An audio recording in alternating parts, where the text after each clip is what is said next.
Então, só falando um pouquinho rapidamente aqui da distribuição eletrônica, vocês já viram que a gente utiliza esse diagrama, né, para poder fazer essa distribuição dos elétrons. Sendo que você tendo aqui a legenda, esse primeiro número, ele se refere ao nível de energia. Esse segundo número você vai ter o subnível e aqui em cima você vai ter o número de elétrons. Então, cuidado para você não pensar que o número de elétrons está aqui na frente. O número maior que tem aqui é o nível de energia. E aí você vai fazendo sua leitura seguindo essas setas aqui, né? Marcela já escreveu isso daqui na forma linear para vocês. Eu vou repetir aqui rapidamente. Ou seja, quando eu for fazer minha leitura, eu tenho que escrever primeiro o 1S, depois 2S. E aqui eu não posso colocar 3D. Eu vou seguindo essa reta aqui, ó. Né? Essa seta. Então você vai ter 4S, depois começa lá de cima de novo. 6D e continua. Esse etc aqui é porque a gente não chegou a elementos que você passa aqui do 6D. Ok? Então, o que eu fiz aqui? Nada mais, nada menos do que fazer a minha leitura do diagrama. Não tem muita coisa complexa para você entender aqui, não. Foi só uma leitura. A gente não lê assim como se estivesse lendo um livro, né? A gente lê seguindo essas setas. E a distribuição eletrônica já está falando, é distribuição de elétrons. Então, você vai distribuindo os elétrons conforme a capacidade de cada subnível. Por exemplo, o subnível S comporta 2 elétrons, no máximo. O subnível P comporta 6 elétrons. O subnível D comporta 10. E o F comporta 14. Gente, isso aqui é o máximo. Eles podem, né? Por exemplo, no D, você só tem 9 elétrons para colocar. Né, no final, você pode colocar esses 9? Pode. Se você tiver 11 elétrons ainda para colocar, você coloca o 10 aqui e vai para o próximo. Vamos dar uma olhada aqui, ó. Escreva a configuração eletrônica do cátion bivalente, obtido a partir do ferro, né? O ferro, o número atômico dele é 26. O que é que a gente faz primeiramente? A gente pega esse número 26 aqui embaixo. Esse número 26 é o número de prótons. Só que aqui não é distribuição de prótons, é distribuição de elétrons. Quando você não tem nem mais nem menos aqui em cima, você tem a mesma quantidade de elétrons e de prótons. Então, esse número de baixo ele coincide com a quantidade de prótons. E se você não tem nem mais nem menos aqui, você tem 26 elétrons. Também, 6 elétrons e 26 prótons.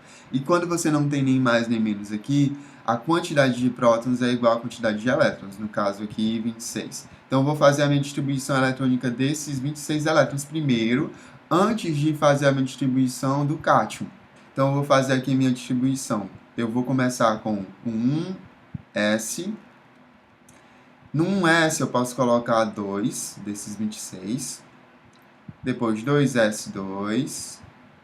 2P6, aqui eu já te distribuí 10, se eu somar os números de cima. Faltam 16 para eu colocar.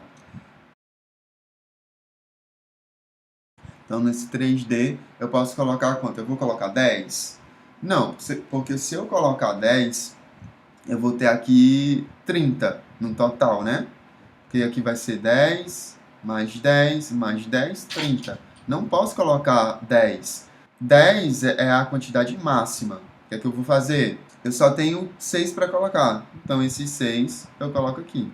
Se eu somar tudo aqui, eu vou ter 10, 10, que é 20, né? 26. Essa é a distribuição eletrônica do ferro. Porém, o que a gente quer fazer aqui é a distribuição bivalente do cátion. Isso quer dizer o quê? Que ele perdeu 2 elétrons, tá? Ou seja, você vai ter aqui o ferro, 26, mais 2 mais aqui em cima, tá? Porque ele é um cátion, então é mais. Bivalente é porque ele tem um 2 aqui na frente. Então, nesse daqui, ele perdeu 2 elétrons. Ou seja, você continua tendo 26 prótons, porém, você vai ter 24 elétrons. Por ter um maisinho aqui, ele perdeu 2, ó. Quando eu for fazer a minha distribuição eletrônica, tem cuidado para eu não tirar elétrons daqui, ó, do 3D. Por quê? Porque, na verdade, quando o átomo ele perde elétrons, se transformando num cátion, ele vai sair da última camada. E a última camada aqui, a gente vai se basear num número maior de nível, que seria esse 4 aqui. Dentre esses números aqui, o maior é esse 4s. Ou seja, se ele for perder os 2 elétrons, ele vai perder os 2 elétrons daqui.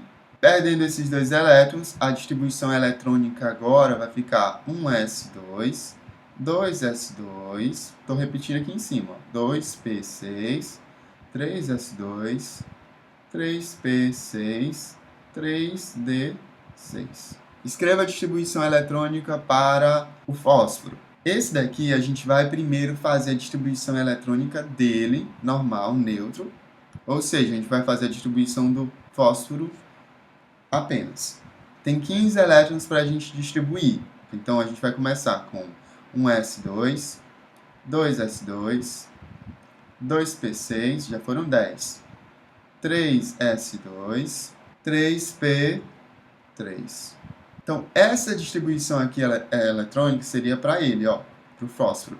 Mas, para esse que ganhou, né, 3 elétrons, fica despreocupado. Eu já posso fazer sem ficar prestando atenção em qual da camada que eu vou colocar, né? É óbvio que eu tenho 3 a mais para colocar. É só eu somar mais 3 aqui, ó, no final. Né? Por quê? Porque aqui ainda comporta 6. Se eu somasse esses elétrons que ele ganhou com esse nível aqui e desse mais do que a capacidade do P de aguentar, aí eu teria que prosseguir minha distribuição eletrônica. Então aqui eu vou ter 1s2, 2s2,